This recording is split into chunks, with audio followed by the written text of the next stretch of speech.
Alright guys, welcome back. In today's video, I'm going to break down my Nameless build in Ragnarok Mobile and explain how. I use him specifically for PvP. Previously, I talked about spending strategy and how to maintain your ID efficiently. Now it's time to show how that investment actually translates into gameplay performance. Nameless is an assassin-type auto-attack hero. His identity revolves around stealth, high single target burst, and one very important mechanic, ignoring shields through his Ember skill. In today's meta, many players rely heavily on shield absorption and defensive layering. That's why Nameless becomes extremely dangerous. When Ember is active, he can bypass a big part of that protection and directly pressure the real HP bar.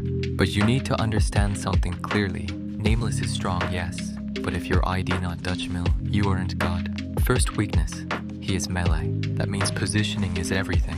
If you miscalculate your engage timing, you get punished instantly. You cannot just run in blindly like a tank. Second, his ultimate damage gets divided depending on how many enemies are inside the area.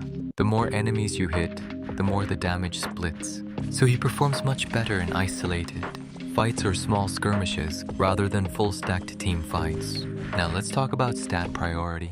For Nameless, your foundation should be auto attack damage, critical damage, penetration, damage to medium size, physical damage increase, skill damage. These stats scale his core damage output. Since most of his pressure comes from auto attacks combined with burst windows, crit scaling and penetration are extremely important to break through defensive builds. If you can push PvP damage and final damage, that's even better. Those multipliers scale very well during Ember windows and ultimate burst timing.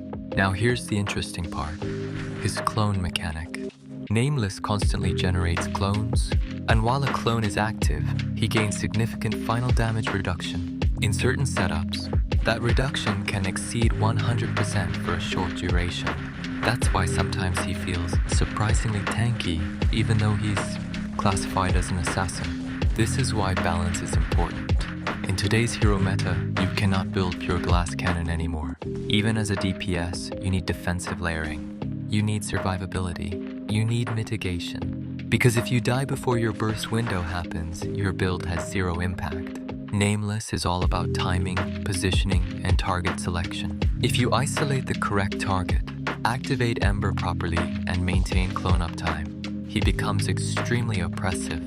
But if you misplay, he collapses fast. At the end of this video, I'll show my full build, including stats and setup, so you can adapt it to your own playstyle. Let me know what you think about Nameless in the current PvP meta, and I'll see you in the next one.